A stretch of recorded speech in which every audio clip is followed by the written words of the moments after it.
Hello and welcome to the Academy Podcast. My name is Aaron Mejias. Hello. Hello. My name is Austin Parenti. And today we are going to be talking about sex and women and the family in Plato's Republic. Oh, he does go over intercourse. I thought you were like sex as a term for gender, but now I'm like, oh yeah, he does talk about Yes, like he does. procreation. Okay. Uh-huh. Okay, I'll accept that title. I will put that in the title when I upload this episode. Yes. So for me, this reading, this chapter went like this in my mind. It went, wow, Plato. And then it went, wow, Plato. And then I got confused because I wasn't exactly sure how the ending related to the topic. But it was a severe, like, that's very bold of you to say. Good for you. A little punch in the arm for my man Plato. And then it went, oh my gosh, is he saying this? I knew going into this episode that you were going to have so many questions and I was not going to have any answers. So I apologize. Yes. I mean, you know, it was my birthday the other day and Aaron gifted me his better edition of the book. So now I actually feel like I understand what's going on. But one thing he does is he provides little synopses and kind of commentary. And so I was reading that and it seemed like he himself, the commentator, was like, oh, is he saying that? Well, it could be taken this way. It could be taken that way. And so I'm sure we'll get into those different arguments. But so let's halt and we'll rewind. And so where it basically starts is we left off. Everybody's like, Socrates, are you going to ask him about this? And they're like, no, you ask him. And then he's like, what do you want to ask me? And they're like, well, you kind of glossed over the whole women issue. Women in the family. And he was like, oh, I purposely did that because I didn't want to talk about it because it's hard. I'm unqualified to talk about it. I'd rather not. And then they kept and they're like, stop it, just do it. And he's like, okay, fine. But he kind of gives that preliminary idea that we're not even sure this is possible. Not sure if it's possible. Don't know if it's not necessarily sure if it's proper. I can't speak with any sort of specificity on the topic. And this is the only time in the book that he takes such a humble stance. Is that fair to say? Yeah, and also in most of Socratic dialogue, Socrates, his big thing is that the only thing that I know for certain is that I don't know anything. Everything has that dosage over it. Right. But it was interesting he did put it here, and I think it's fitting given what he's going to suggest, was certainly... from what I know of history, and you know better, and the commentator mentioned a little bit of this, it was certainly different than what the Greeks would have believed at the time or practiced. Yes. So this is actually where the controversy, like really from the beginning, is where the controversy begins. Because, and this is what was difficult about my research into this, is because, you know, on one side we have it where Plato is seen as somebody who's extremely liberal, way ahead of his time, can be praised by modern audiences for the things that he says on women in the family in this section. And then you have a whole nother group of people that are like, nope, not true. Plato's a pig. Like, yeah, not at all what we think he is. And it's really a shame because there's not a lot of scholarship done on this topic, more for Aristotle than there is for Plato. And a lot of just like BuzzFeed, Atlantic, Did you know this articles. about Plato? They're like, oh, like it's decided Plato's a big a-hole because of what he says in the Republic. And I'm like, this is not good scholarship. So this is where, the controversy begins right from the beginning. Yes. So as we move through the book. Yeah, so the first establishing thing that I saw, and reel me back if you want to start a little earlier, was around page 160. He starts talking about what role would women have in this society. Right. And he likens them, he uses the metaphor of animals, and he says, what I mean is this: ought female watchdogs to perform the same guard duties as males, and watch and hunt and so on with them? Or ought they to stay home on the grounds that the bearing and rearing of their puppy incapacitates them from other duties? And the obvious response from the group is, well, no. Of course, we raise female animals and male animals to mostly, by and large, do the same tasks. Right. But then, of course, they add. So at first, I'm like, oh, is he about to advocate for like women to have the same jobs as men. And then, of course, he does. He does, yeah. And he adds the caveat. He takes that metaphor pretty literally. He says, well, generally, and this is true in the animal world, if you're using dogs for hunting, in particular, the women dogs won't do as effectively as the men. And so he extends that to women in society, that men will generally be better he adds a lot of caveats, but he says generally men will perform their occupational tasks better than a woman would. Am I getting that right? Yeah. So what I would say is that what Plato starts to get into is this. He says, okay, well, let's look at the nature of men and women.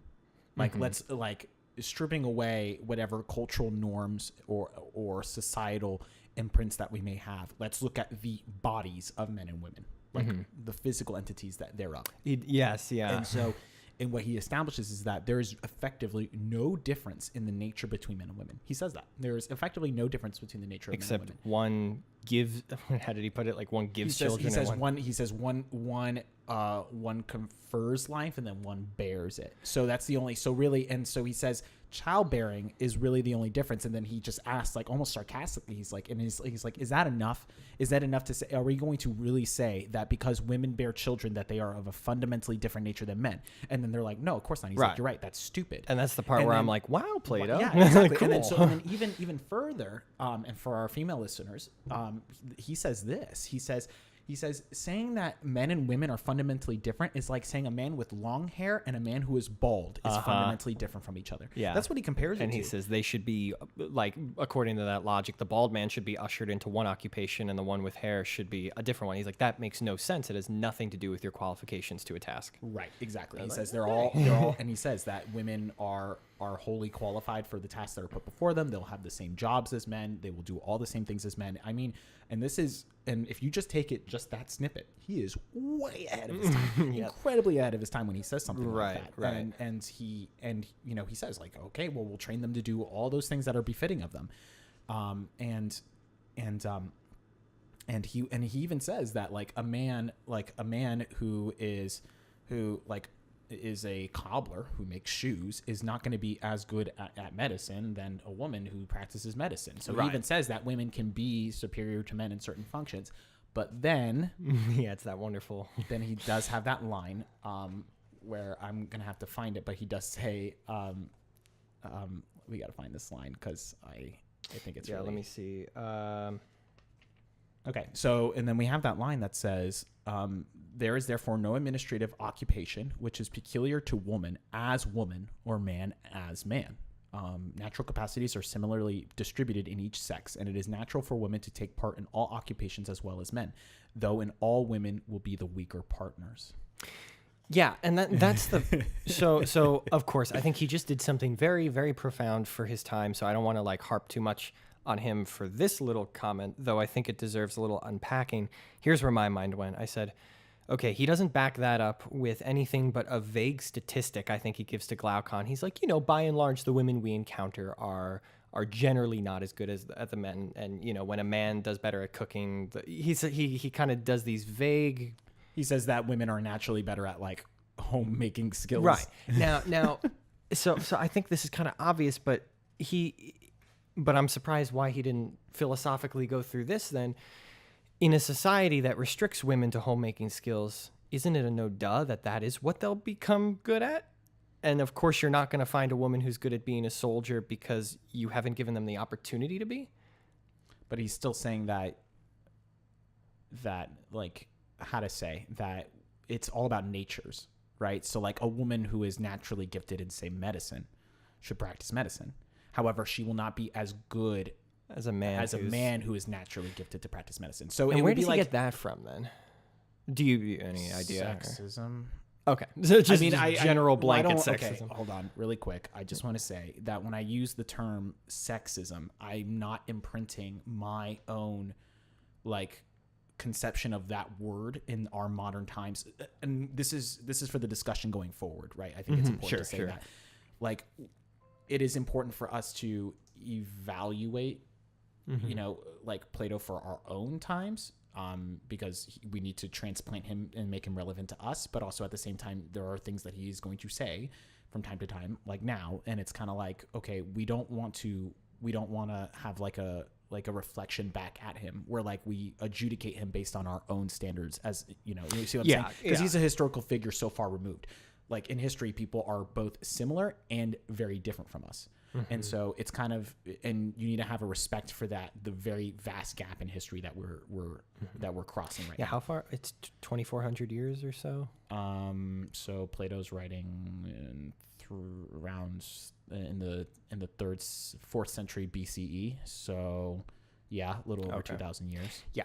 So that's pretty significant. Yeah. So we'll stop. We'll talk about these things. We'll workshop them a little bit. But in general, we're not going to be like this one guy who was in my communication class he gave this wonderful presentation on Aristotle and said all the great things he has to offer us in terms of ethics and tools that we can use to be more ethical people. And then he pretty much ended his presentation and said, but, Aristotle owned slaves, so might have to toss out everything that he ever said. I think, and for the listener, Austin and I hate that. Like, I'm just going to come right out and say it. We hate that. And maybe that expresses too much of our own personal views here, but we are, just the same as like, I really hate it when people take their own personal political opinions and like present them on a philosophy podcast or whatever. Like really do justice to what they're saying and not, not do that where it's like, oh, well, he owns slaves, so I'm going to adjudicate him by my own morality. Yeah, I can say and like, literally toss out everything else he said. Right, exactly. Like truth is truth is truth. So like if, and Austin and I believe in the reality to our existence, like flat out. So so exactly how you want to evaluate that, up to you. We're going to explore it. However, I'm not like, I can say, yeah, slavery is wrong. Good job, Aaron. You get a pat on the back for understanding morality 101 in 21st century America. However, like for me to turn around and say, oh, well, Plato said a bad thing about women, so now I'm not going to read him. That's ignorant. I'm sorry. Like that's one of my big pet peeves, and now I'm a little fired up. Good. Well, keep it. But yeah, he says that women, so basically that there is fundamentally no difference between men and women in nature. And so the nature between a man and a woman who both practice medicine will be of the same nature. However, a man will be more skilled at medicine than a woman would be. However, it's not to say that a man who is, say, a farmer would be like, and a woman who practices medicine, therefore the man should no longer practice farming and then go to medicine. That's not what he's saying. He's saying that obviously like they're of a fundamental the same nature. And so therefore women can practice those same things in their own skills. They will be, a man is better than a woman at those skills. But you're right. He doesn't qualify that. He doesn't go through the philosophy of that, of like proving that. They just go, it's a bunch of men sitting around at a little party drinking wine, and they go, yeah, that sounds about right. We can move on now. Yeah. And I was in my mind trying to kind of wrestle with where some singing children running by our window now. I hate children. Well, Plato does too, so let's get into that. Oh, no. No, I'm kidding. Before we get there, I was trying in my mind to, since we have time, seems like a shorter section. I was trying in my mind to figure out where did this idea of I hate saying sexism, but essentially, yeah, like this sexism come from. And I was trying to think if it was part of his society, or if it was something that was passed down from the more hunter-gatherer stages where the men, where being physically stronger dictated so much of your value. And so men just...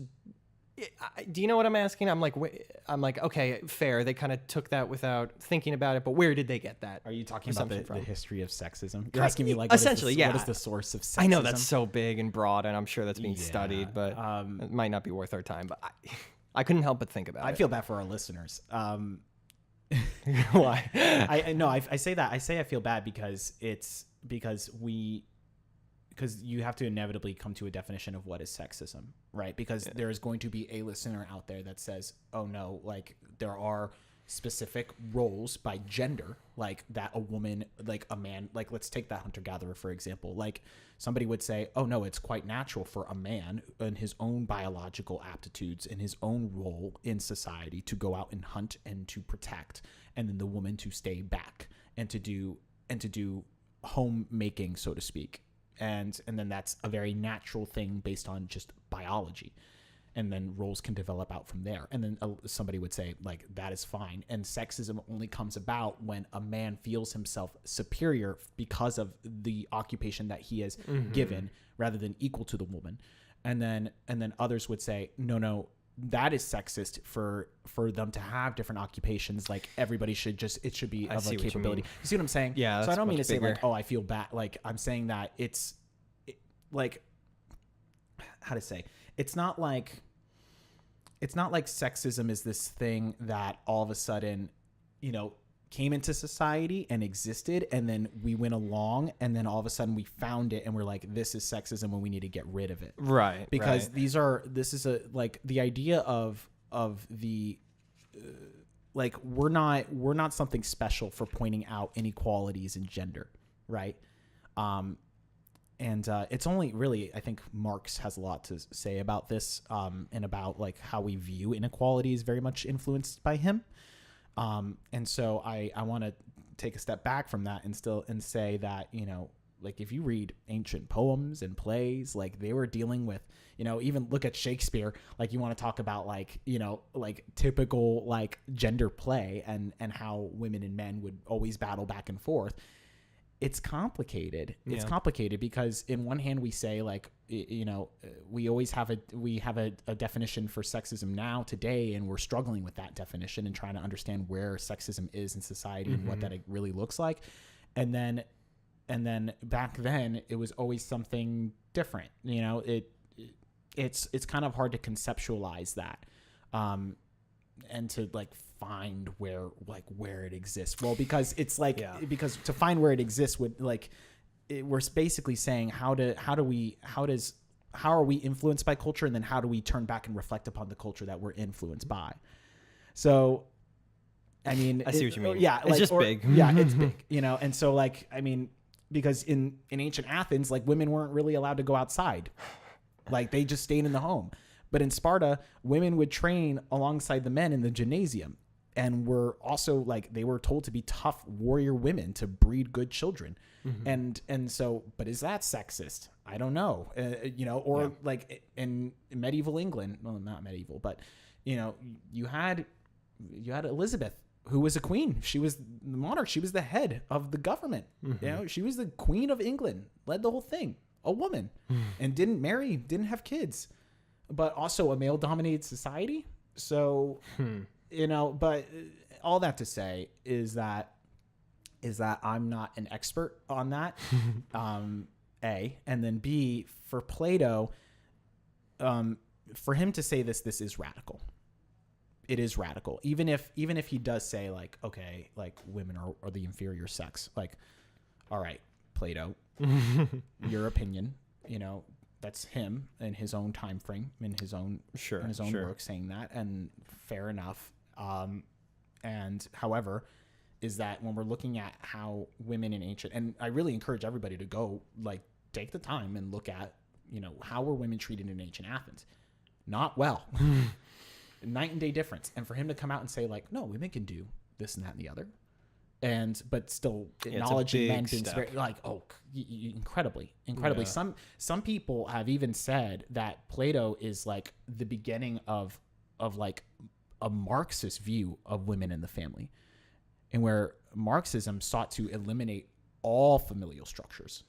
And you see that. I could see that, especially coming up, because the next thing that logically comes up, I don't know if I drew this conclusion properly, but essentially it goes into the abolishment of the family unit. Yes. And I assumed it came from, well, obviously, if men and women are working, then child raising and sex has to be kind of publicized. Well, a good preface to this would be to say that Plato only talks about the guardians. He doesn't talk about the third class. So like, it's very unclear as to what Plato would think about how the third class should operate in this system, like how family and marriage would operate in the lower classes. But specifically in the guardian class, he eliminates the familial structure, and he pretty much, not entirely, but he eliminates like private individualized sex. Yeah. It's only state sanctioned, essentially. State sanctioned religious festivals But he's And where using people are religion to convince it's a lie. He's lying again. Where it's Right. like let's make it really sacred. Let's make it very like right, and very- you draw very lots, but religious. it's And you draw secretly lots, right? And- controlled. exactly, it's secretly controlled, and we're deciding who pairs up with who, and Right. that way we make it a sacrament. We make it very very holy and Right. very So he's- reserved. So that way you're not wanting to have sex outside of these festivals. And the reason is to, one, control population growth. Yes. Like, two, to ensure that good people are breeding with good people. Again, taking that animal husbandry, that's a good pun, actually, sort of. Like animal husbandry very literally, saying like, Yeah. Good stock, breeding with good stock will produce good stock. And so for those two reasons, and then three, did he say that anything about like not being married and not having to go home to a family will make you now a better guardian ruler? Or did... Yeah, it's about being implied? wholly dedicated to craft. Okay. Again. Like, and again, and also even a step further is that he talks about, like in previous books, he talks about, remember where he talks about like how the guardians would live. I think we talked about it in one of our previous yes, episodes where yeah. they like, they don't have property. It's they own all common. things in common. They take Right. food is given to them Given essentially. them, Right? they're not paid. They don't own anything. So it's the same idea. It's like you don't, like everything is about dedication completely to the state. Everything is about dedication to what is the common good, to your study, to being physically fit for military training. And then if you are to become a philosopher king, if you're to move to the gold class, well, it's we're all not about- there yet. We're not there yet. but as a preface, like you're devoting yourself wholly to not yourself or any, because he sees private property as this kind of evil thing or a thing that needs to be. Really And that's controlled and where we regulated. could see the really trickle into Marxism. So let me summarize what I understand of what he's proposing, particularly about family, sex, and children. And you tell me if I'm getting this right. Okay. Just to take it from the beginning, he's saying men and women will both work among the guardian class. They will live The same. very similarly and publicly. They will not they will have children, but it will only be in these state-sanctioned festivals that are controlled to ensure that good breeds are right. And then the child is taken away immediately, and he works out the logistics, But the child is essentially removed and nursed at a separate facility, and brought up separately. They will not know who their mother or their father is, but they will know like the month, so that you won't accidentally commit incest. Like there were a couple of parameters for that, Right. And so the procreation of the entire guardian class is under the jurisdiction and dictation of the penultimate rulers. Yes, the kings. Right. Very so, interesting Yes. idea. yes, so superior guardians. And lastly, the best part is that if somebody were to break these laws, be it to procreate outside of the state-sanctioned festivals, to procreate with somebody who is not of the same stock as you are, or a number of other instances, and this is the part that's debated. To my initial reading, it seemed like he was saying take the baby away and kill the baby.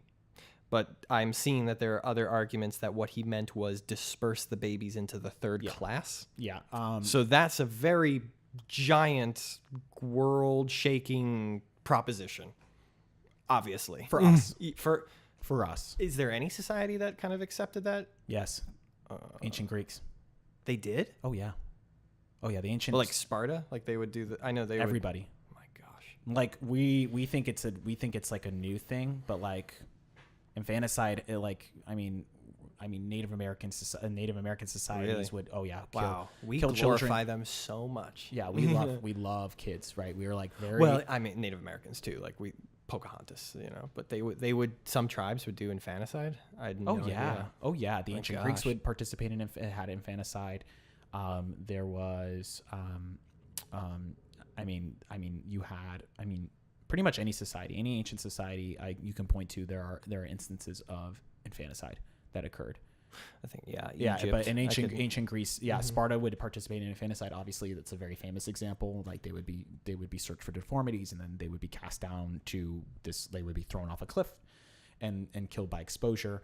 And so you would see that also in ancient Athens. But there's a debate. Like there's a bit of a debate as to who when was infanticide an accepted practice? Was it during the age of the kings? the tyrants in Athens? Was it after the democracy was instituted? Because there were a number of reforms that eventually, I think, cut back the practice. That's a long debate about not only just infanticide but also abortion. And right, because they're different. Right, those are different things, obviously. And they are, but however, both were definitely practiced like in ancient Greece. It was not uncommon for the ancient Athenian to run into that practice. Like, that is just a reality that we are dealing with. So, and we're gonna have to rewind a little bit. Yes, yeah, because that's I just gave you the entire preposition, right. But there's a lot of elements to it. There's a lot of things to unpack here. So first, but just going forward, like, we should all know that when we're gonna get into like a pretty sensitive topic. We're gonna be talking about the killing of children. And so that is not something that was very like, if Plato was going to come out and say like, yeah, just kill them by exposure, that wouldn't have been as radical as like giving women the same jobs. Like, his previous statement was very radical. This is actually not. Yeah, weird. Exactly. Wow. Yeah. So let's backpedal and go through this kind of step by step. So the first thing he's saying is only natural that they would have sexual desires for each other. Right, and he's like, so we have to allow that, and of course we have to have procreation or the state will die. Correct. So in the name of population control, and also controlling the desires or giving channel to the desires of the guardians, we will have these festivals. And he does say, he's like, we'll just lie, but it's for the greater good, of course. And he uses religion as the institute to lie through, and so they will have these fun festivals where they get paired up, but it's all planned. They'll get paired up with other guardians who are of equal or greater skill to produce better stock. So it's weird to think of like sex and procreation as a private institution, because I don't think of it as an institution normally, but it's a private thing. And now he's turning it into, and again, I'm not talking about public, like there's a big, display screen, but now it is a public ceremony. You are paired up with somebody because the government essentially is moving you into these relationships. Fascinating. Yeah. So, he says that they need to basically like breed people like animals. Like, he compares it. He takes it so literally, this Yeah. animal metaphor. He's At like, first I was like, I get it, but now it's like, he's like, haven't I seen a lot of hunting dogs and game birds at your house? And there's something about He's talking to your breeding." Glaucon? Yeah. And maybe you must have noticed what, in the first place, though they are all well bred, don't some of them prove superior to the rest? Yes. Then do you breed from all indifferently, or do you take care to breed so as far as possible from the best of them, And does that mean from the youngest or the oldest, or those in their prime? And then so he talks about breeding guardians like animals. And I think at this point, actually, before I talk about that, I'm going to just really quick just say, he's like, we need to arrange statutory festivals in which our brides and bridegrooms will be brought together. There will be religious sacrifices, and our poets will write songs suitable to the occasion. The number of unions we will leave to the rulers to settle. Their aim will be to keep numbers constant, allowing for wastage by war and disease and the like, and so far as they can to prevent our state becoming too large or too small. very statistical. Yes, exactly. An ingenious system, drawing of lots, so that our inferior guardians can at each mating festival blame the lot and not the rulers. And how we have this sacred ceremony set up, and then he gets into and then after that he gets into the rules, where he says that a woman in her prime is about 20. She's in her prime for about 20 20 years. to 40. Right. So but she's 20, men are 20 like to 40. 20 to 55. Right. And then you're permitted to procreate within that range. Right. Like at the festival specifically. So should bear children for the state from her 20th to her 40th year. A man should beget them for the state from the time he passes his prime as a runner until he is 55. That's a cool measurement. So when he passing your prime as a runner is 25 years old. Okay. So 25 to 55. So it's just an extra 10 years the guys get. Yeah, pretty much. Okay. So how do we even start to discuss this? Of course, everything, Well, are we just talking just the rules in the festival before we move on to promotion and demotion? Okay. Yeah. My first question is is this new? And has this been tried before? Dare I ask? What was marriage and procreate? Well, it's not really marriage because they don't stay together. So was procreation ever publicized in this way? Like this? I'm not using the term right, but did the state ever control procreation like he's proposing in any society you know of? It depends. Like, I mean, like, we're not too far removed from it. If you look at like the monarchs and how they would have arranged marriages by, for political acumen and clout, and to arrange alliances, and then they would know obviously they would ensure consummation. They would look, it was very much about the rearing of children. Everything was arranged, right? So like by good houses, good families, not necessarily by like breeding, but like, you see what I'm saying? Like it's not like, we don't necessarily need to look too far back to find different expressions of of that idea. Now, so then my other thought on this is, the ongoing debate of nature and nurture. The more I've been thinking a lot lately about nature and temperament. Like my older brother and I, we are so completely opposite. My parents raised us the exact same way, seemingly. Of course, there are an infinite amount of variables going into. Well, I'm this. Glad you are who you are, Austin. Thanks. but my point, like Plato seems to think that this idea of just breeding superior people with superior people will work. And of course he clarifies, he says It takes a lot of influence from Sparta. Okay. Right. But he establishes, he says bronze, silver, gold classes, yes, there will be anomalies when a gold is born in bronze or vice versa.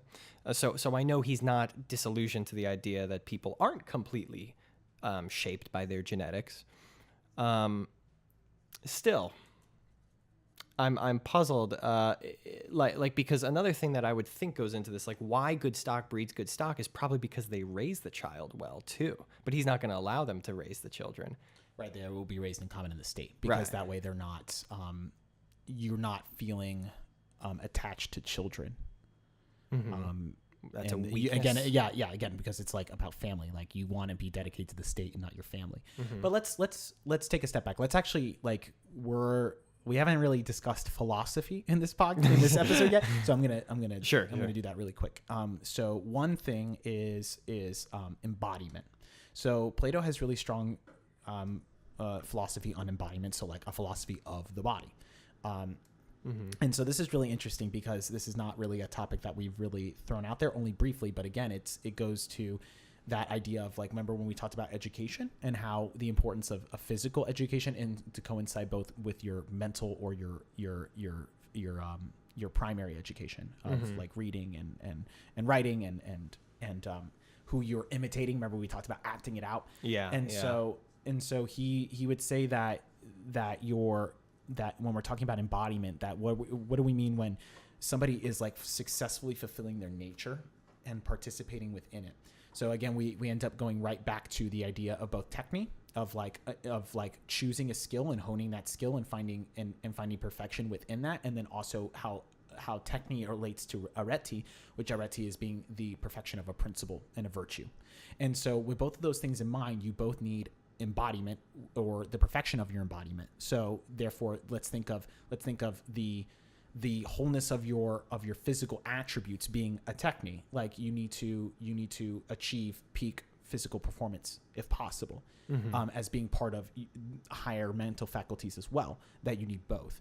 And so how does that relate to here is because he's saying that we want to make sure that we're having people that are of good embodiment, that they are able to take on the physical education that we have for them, and have people that are austere, robust, energetic, and are tough, because it's I don't really want to throw anybody under the bus, but let's look at, if you look at it, like imagine, look at WALL-E, right? Like the robot? Yeah, or just like what happened to the humans? They got fat. Yeah. Right. And we would say, oh, well, that's not good that they were floating around in chairs just consuming things all the time. And like they were kind of, well, for lack of a better word, useless. And so Plato is and I'm not, this is what I'm afraid, I don't want to fat shame anybody or anything like that. Sure. But it's a dramatization. Right. Yeah, exactly. So you have it where he's really emphasizing that, he's really driving that home of we need to have peak people, peak Yeah. performance, and have a really truly healthy society, and more importantly, thinking of a guardian class that is not only able to fulfill that warrior function, but also able to fulfill that philosopher king function and the protection to serve as auxiliaries. It's always about, we got to think about like purpose. And how Techne and Arete, they always lead into this idea of your telos, your teleology, and in eventually reaching eudaimonia, because we're talking about happiness for the whole state. Okay, so everybody has a role to fill. So for him, like he would say, like, okay, like Austin, like obviously you're bothered by religious mating festivals and all those kinds of things. He's like, listen, he's like, I'm not concerned with the happiness of the individual.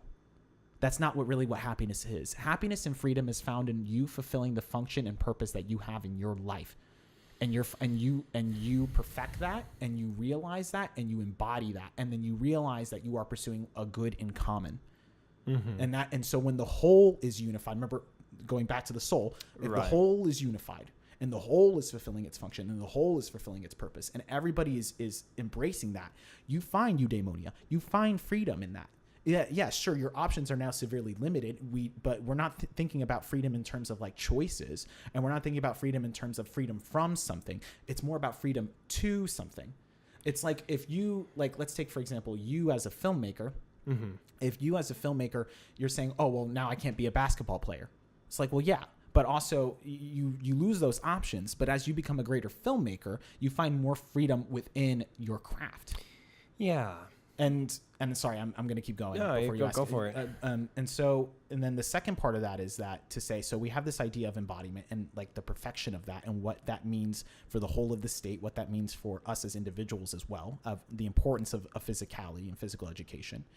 But also think about it, actually two other things. One is that it's the denial of the body. Remember, we're going back to that, where he would say that you need to deny your sexual pleasures. You need to deny. That's the opening line in the book. Exactly. You need to deny this idea that you need to consume and enjoy these things. He's like, no. True enjoyment comes from reflection. It comes from pursuing that which is the common good, pursuing unity. And yeah, maybe you can. So I totally see how all of this is not done nonchalantly. Like this is all building towards what he believes will lead us to eudaimonia. Now, yes. So this better be worth it, eudaimonia, because it's coming at a really severe cost, right? Well, hold on. I'm going to cut you off there. Okay, go for it. So the two things. One is that let's take this as the metaphor. Okay. Here we go. I like this. So when we take this as the metaphor, what is the guardian class but our thumoides or thumos? And it's the silver, right? It is the chest. And so they're supposed to actually represent the passions. Yeah. Okay. They're supposed to represent our passions, the anger that drives us, our spirit. And so he's really saying that your spirit should be restrained in its pursuit of sex. It should be restrained. It should be governed. It should be by reason. Right. By mathematical, well-ordered theoretical knowledge that decides that you're not that really what is sex and family for? It's for the procreation of the next generation. It's not for love. So now he's saying something really radical here, where he's throwing out this idea of he's saying you can be romantic, you can have romance, and like one of the rules is that once you get past a certain age, there'll be poems too. He says, yeah, it's a beautiful thing. Like but really, again, we're thinking about purpose. And what is our purpose for ourselves as individuals, and what we're trying to achieve? And he's like, oh no, there is a goodness, there is truth that you're trying to ascend to, that you're trying to reflect upon and embody, and then live virtuously.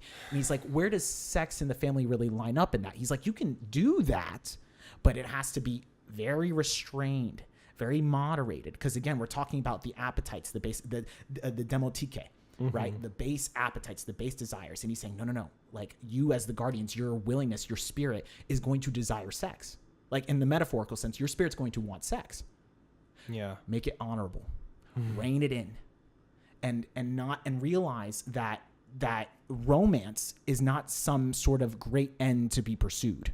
It is not this end all be all. Like we're not entering in marriage and family life because of some sort of great romance, because of love and passion. And so And so why then, Plato? Why do we enter into these institutions? Well, then he says this, just continuing with the metaphor example, and this is something that I really love and I really want to drive this home, is that he's saying, well, we enter into that because we want to see the fullest expression of what it means to be virtuous in ourselves, to be reflected back to us in our partners. And this is why he's saying pair the best guardians with the best guardians. Because look at ourselves, right? Like, would you go and pick up some sort of, I hate to say this, but some drug-addled hooker off the street and say, I'm going to marry, I mean, maybe there's some honor in that, you know, but like to say like, oh, I'm going to marry her because I'm the most attracted to her. Like, that's it. And I'm so romantically head over heels for her. And we would say, oh, that's bad. No. We naturally desire people that, or we should, I should say, but I would say that we naturally desire people that make us better us's. Yeah. That improve us, or the word I would use is edifying. That people who have their strengths that cover our weaknesses, and we have strength that covers their weaknesses, right? And then we know that when we join together, and that if we have a family and we have kids together, that we're able to, have good kids. Right. And so now I'm really turning this on its head. Right. Because we're not like, he's saying like, oh, OK, well, then like, it's not about sex. Then it's not about romance. It's about the inculcating of values and virtue and the perfection of yourself to these higher truths. That is what it's about. That is where your passion needs to be leading you. It's not about a physical attraction. All that will fall away from you. None of that matters. You will die. No, instead, be bold enough and well-lived and well-ordered enough to be pursuing what is the good in common. What is good for you and what is good for him or her, and that you both pursue together. I know. That's so much better. Like to swallow. Like I agree with all of that. It's, Well, and again. That's cool. What is it? Are we talking politics here? Are we talking about the state, or are we talking about the soul? Yeah. I think I'm getting bogged down in the politics of it, but the application. Yes. Yeah. I went on a tirade. I apologize for the listener. No. That was so good. I mean, so little example story time to contrast the. Are you going to talk about who I think you're going to talk about? I don't know. Well, I was going to say that when I proposed to Sarah, my fiance, yes, you are talking about. I was in Scotland in front of this castle, and I got down on one knee and I said, "Will you marry me?" Sorry, ladies. And yeah, right. And she said, "Why do you want to marry me?" And I had to provide a rhetorical defense for why it was logically and reasonably the best option for both of us to get married. And you know what a good response would have been? Because you should have said, because you make me the best Austin that I can be.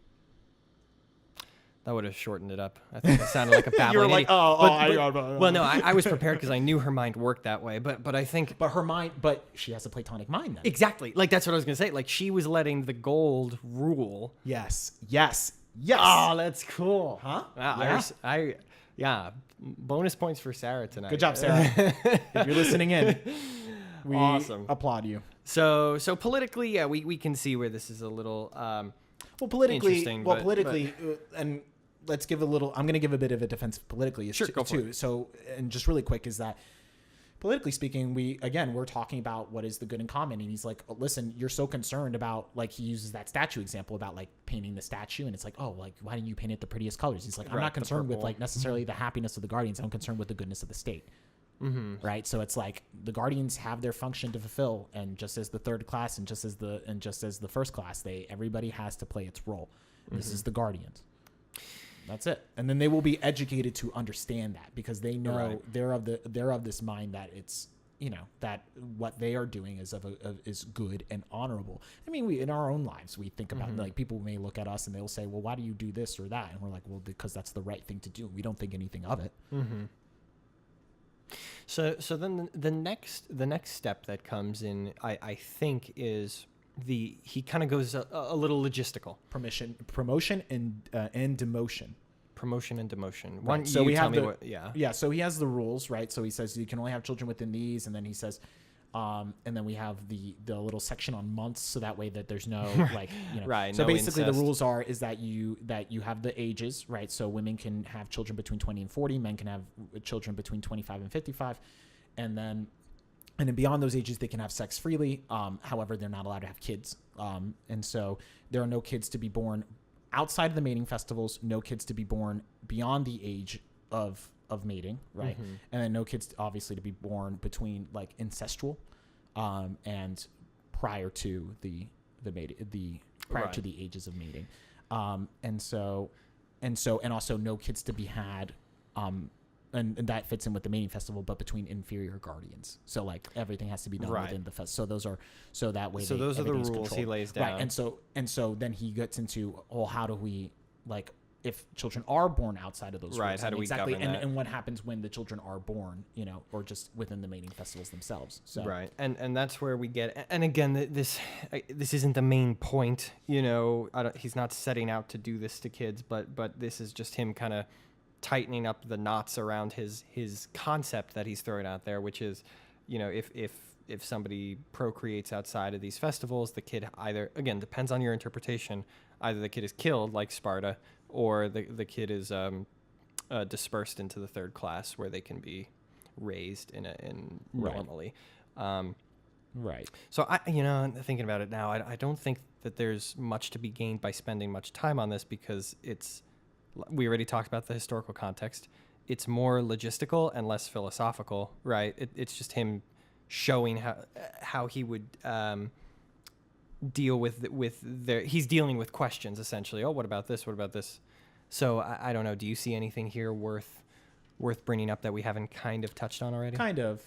There are some random sections where, like, actually there's very little dedicated to this idea of promotion and demotion. And so, like, and I'll say a few things about this, and then there are some other sections I want to highlight. So the thing is that, again, we don't know exactly. We do get into the logistics of it, but interestingly enough, we don't know exactly how it's supposed to work. So, like, as children are being raised in common in the state, and then let's say, you know, how are they supposed to determine, you know, like how to say, again, it's talking about the guardians specifically. So like when we're only talking about the guardians, you have it where, you know, oh, well, these are the guardians' children that we're talking about promoting and demoting them. Whereas, you know, what about children in the third class? What happens with them? Sure. And how do you promote and demote them? And, where would they go? And we don't know. He basically says, get rid of the kids. And we don't know whether that means, well, disperse them in the third class. Who raises them? How is that to be decided? At what point is there a point later on where these inferior children can be promoted technically to the guardian class when they exhibit traits of a silver or a gold? Like, we don't know. Like, we honestly don't know. And so one easy thing to say would be like, okay, abortion and infanticide, right? Like, participate in those things, and then therefore you can control it. And maybe he does say that, or maybe you distribute to. I mean, so first off, he doesn't particularly come out and say infanticide, right? So you have that, and then we do have that section where he does talk about demoting, like when you start to realize that, like, okay, well, they don't have the qualities that are needed to be guardians, so we'll demote them to the third class, right? And so, however, he also does say, like, you need to have population control. So, like, let's say you had a lot of people having kids outside of the regulations. Well, then what would he say? You would just disperse them to the third class? You would be like, no, you would have to probably kill them. Right. And then also, like, we get into, what if you're born with a mental deficiency? What if you're born with a handicap? Like, are you demoted to the third class? We don't know. We honestly don't know how it really would work practically on a state level. And so it gets kind of, and he did preface it by saying, I don't speak with any sort of precision on this. Yeah, particularly about this section. So right. So sorry, but we know they're educated in common and then placed in their proper ranks. We know how the education system works, and we know exactly what he means by those ranks. But in terms of how this whole thing is supposed to work with children, it's just more of a general sense of, well, yeah, you see what I'm saying? Totally. That was my kind of hunch.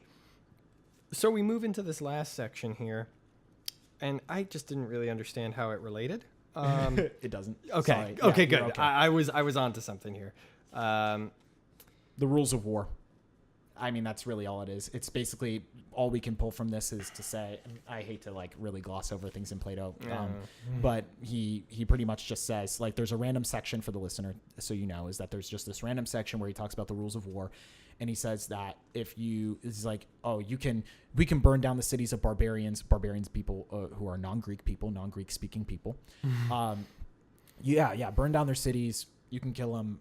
Don't care, salt the earth, whatever. Fighting against Greeks, if you're fighting against Greeks, you're fighting against your brother. That's a civil war. And you should only make away, you shouldn't burn down their cities, you shouldn't kill their people, you shouldn't enslave anybody, you should just make away with their harvest. Just take away their harvest and that's it. And so he sets up a dynamic that's where nice. don't really look to destroy the cities of fellow Greeks. And so he's like establishing this idea of like, he says, Greekness. Then when Greek fights barbarian or barbarian Greek, we shall say that they are at war and are natural enemies, that their quarrel is properly called a war. But when Greek fights Greek, we shall say that they are naturally friends, but that Greece is sick and torn by faction. Again, I guess like alluding to the body, the one body. There's that, but also like in his own historical context, I mean, the Greek city-states have been fighting each other over and over and over again, destroying each other, and are now being used as pawns of other greater powers like Persia. And so Plato may be beckoning back to the old days of the Delian League and like thinking about the time where Athens was able to triumph in the Battle of Marathon, and they were able to go and actually invade the Persian Empire and defeat them, and when the city states stood together, they were strong, and now they've been destroying each other in the Peloponnesian War and the Corinthian War. And he's saying that has been bad, and we will, and he's right, because he's kind of foreseeing, because shortly after Plato's death, and then in the life of Aristotle, Philip II of Macedon, who is the father of Alexander the Great, is going to come and conquer Greece because of their infighting. And so Plato's probably most likely kind of addressing that more than anything else. So there is some historical significance to that, but not necessarily in terms of a philosophical sense. Not much there. Okay. How are we doing on time? We're just kind of coming up on it.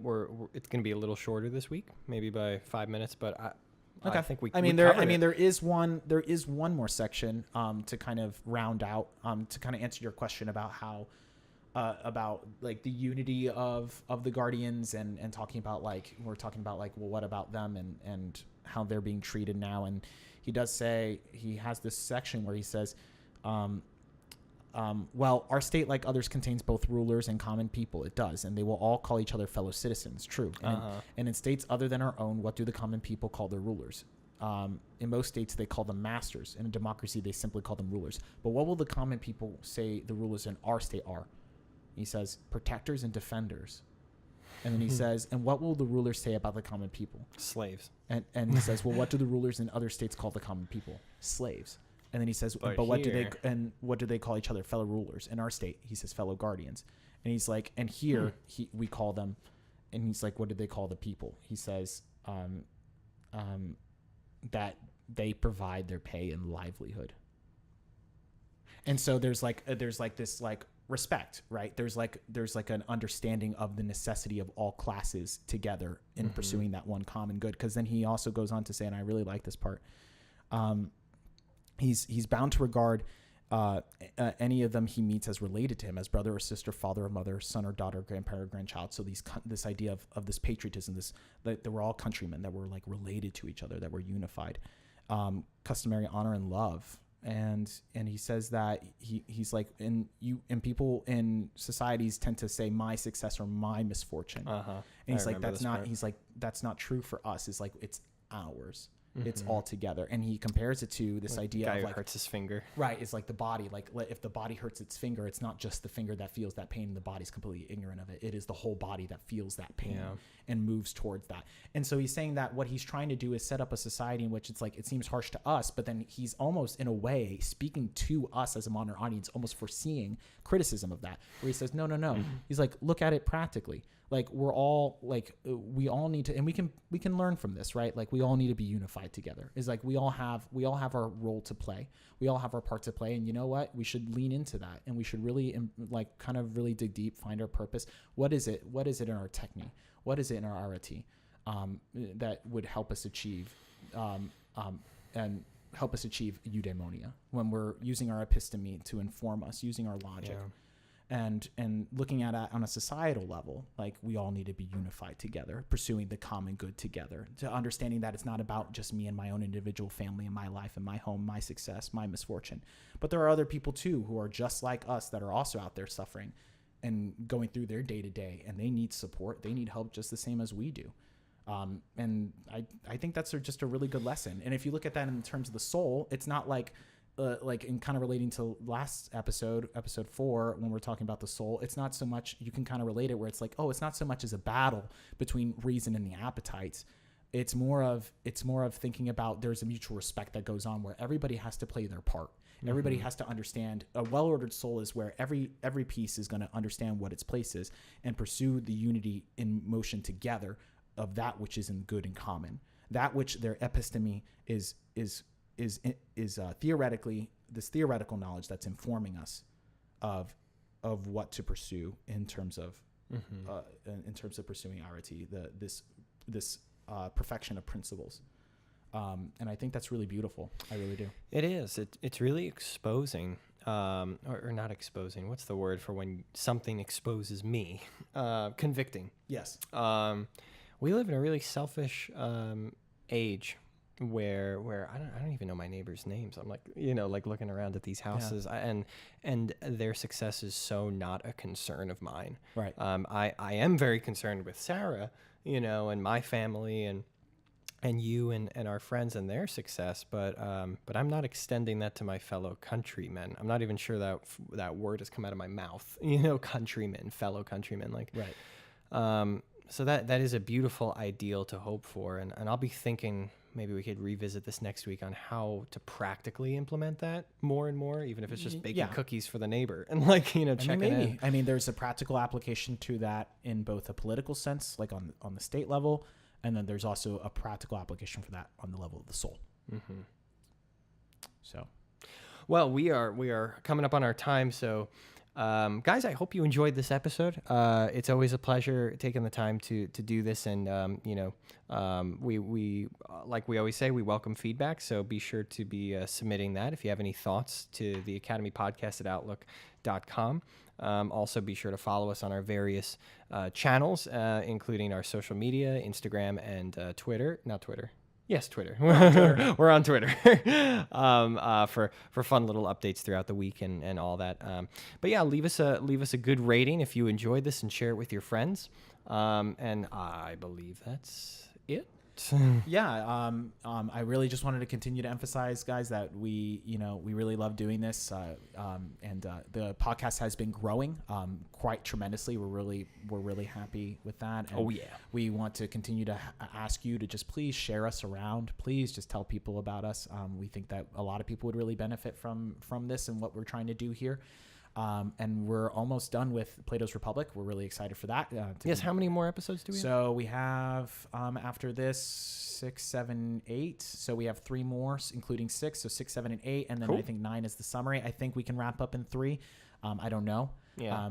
And so that's what I'm kind of aiming for. And if you're listening to us there on Apple Podcasts, please just scroll on down and just hit 5 stars. Please do that. Especially Apple Podcasts. It helps us so much because you don't realize that when other people are asking you, like, where do I find your podcast? And then they type in the Academy Podcast and they got to scroll down like a bunch of podcasts that are not named the Academy Podcast to find us.